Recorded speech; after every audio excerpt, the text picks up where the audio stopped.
the eastern half of Harrison County, all of Shelby County, and the western half of Crawford County. And it's been a great honor. I've been in office since 2009.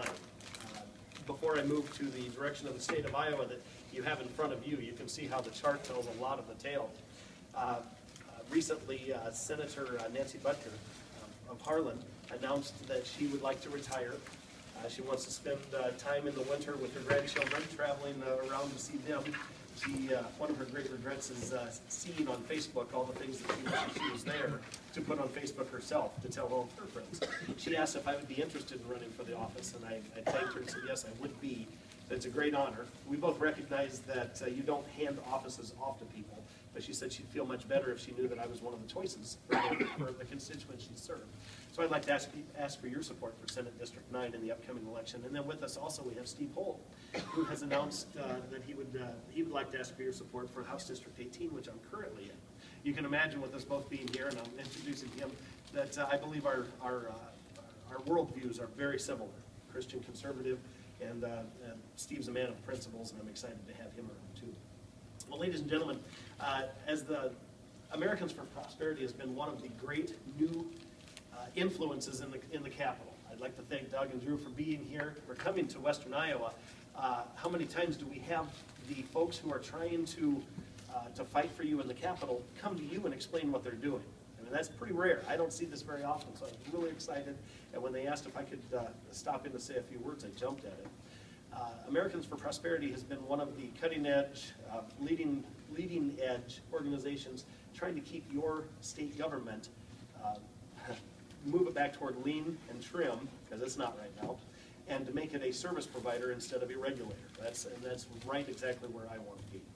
Ladies and gentlemen, as you can see, and this is, when I printed this out, the phrase principles and compromise come to mind. All of us want our state elected officials to have principles. We want them to state what they are and then stand on them.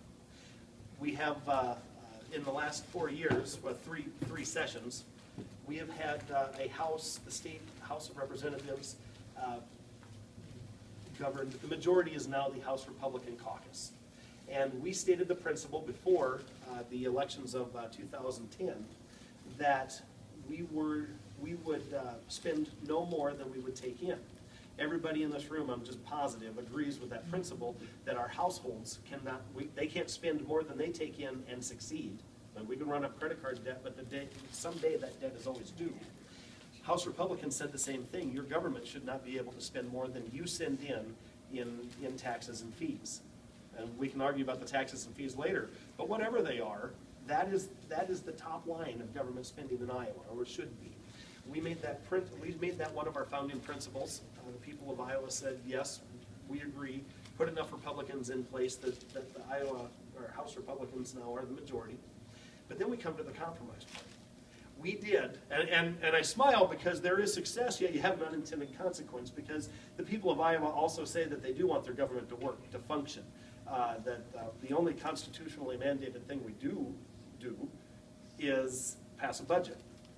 So they want to see that actually succeed. Well, so we ended up with a situation where we had Iowa House Republicans as the majority in the House, Democrats are the majority in the Senate. We changed the conversation. Instead of spending more than we take in, and what you have in front of you here is a general fund growth. Everything, I missed this here. Everything on this chart exceeds the amount of money that was sent in that year. They show you how much they spent. That's the chart. I wanted to show you how fast your government was growing, but that all exceeded. There were budgetary tricks. There was spending off the books to make it look like the general fund was smaller than it really was, and in fact the general fund actually spent more than it took in, raiding from other funds, and stealing there. So we ended up with a situation where the House Republicans here said that, well, we're going to start spending less than you send in, but the Senate Democrats said, no, we intend to continue growing government the way we have been. And they didn't phrase it in those words. What you would hear is, well, with inflation, with increases in salary, it simply costs more year after year. And we said, well, that doesn't matter. We can't spend more than this penny right here. The compromise was, Senate Democrats said, okay, we get it. You will not pass a budget that does not spend equal or less to what was sent in general fund receipts, but we're gonna spend every penny of them. I mean, that's the flip side. So, as you good Iowans kept working, going to work, not only going to church and raising your families, but kept improving yourselves, getting better jobs. We had a farm economy that was booming for the last 4 years. Looks like that may turn around a little bit here. The people of Iowa sent in more and more money every year. Records were broke every year.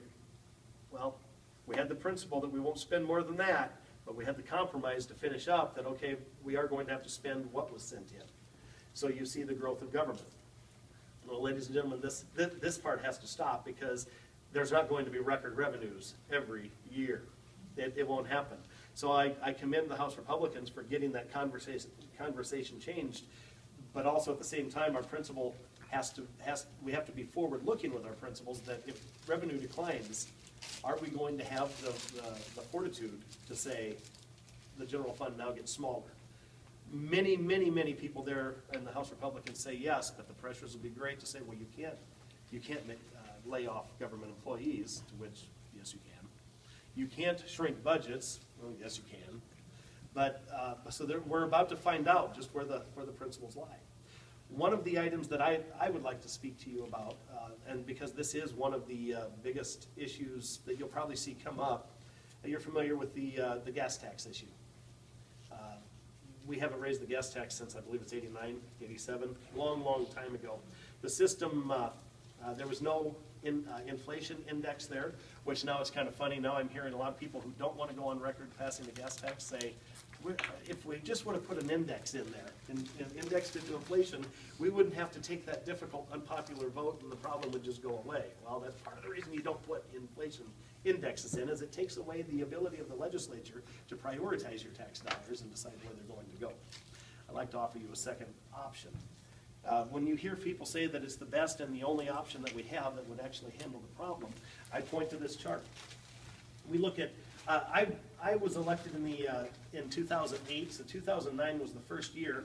You can see under that Governor Culver was in office at that time, and right under that we had the legislature it's D's, D's is the legislature, the majorities in each chamber were Democratic majorities.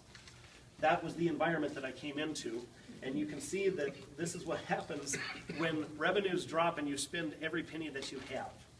Is the black portion of the bar is what you actually sent in that they spent, and then you see the off-color boxes showing, but they had to keep spending money, so they had to come up with different ways to do it. That was the stimulus money that, remember, we had during the downturn, and then there was actually a 10% across-the-board cut, which is the most inefficient way to do it.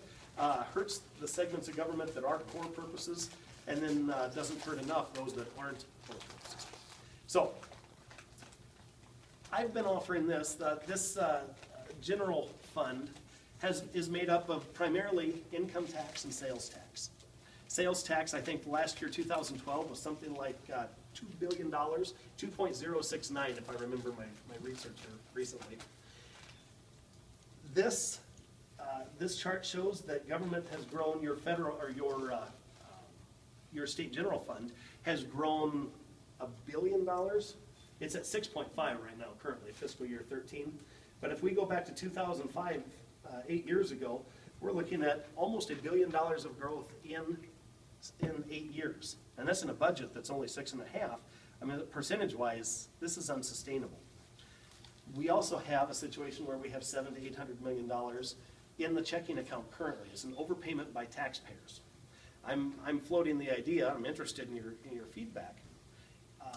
What if we would divert one, if not two, of our pennies of sales tax over to the roads? Now, one of the criticisms of everything other than gas tax is that out-of-state drivers pay gas tax, and if we just divert one-time money, that wouldn't, we would be paying for our roads 100% as opposed to the semis that come with us. Well, sales tax is also generated by out-of-state individuals. Hello, ladies. Hello. So, sales tax is also generated by out-of-state individuals. It is also an ongoing income for our state to match the ongoing maintenance of our roads, because you don't want to take one-time money and apply it to a program that goes on year after year. It's unsustainable. You always have to find a new source every time. So we have one-time money there. We can knock down, and here's the part that actually interests me, is we can actually, once you divert that sales tax penny, you take that off of what's eligible to spend at the legislature. And remember, we have surpluses, so we could remove 1 penny and we would still end up with a 100% funded general fund. It just wouldn't have the growth that we have now. I'm interested in fixing roads, using the money you've already sent in, not raising your taxes, and having an ongoing source of income for our roads, giving you the services that you've already paid for. It shouldn't come out of your pocket again. So I'm going to move on. I like floating this idea in front of any group, but the show is his, and I'll stick around. I'll be one of the last ones to leave, I'm sure. I'm interested in your feedback. But other than that, ladies and gentlemen, I would appreciate your support for Senate District 9 and Stephen. I appreciate House District 13. Thank you very much, folks.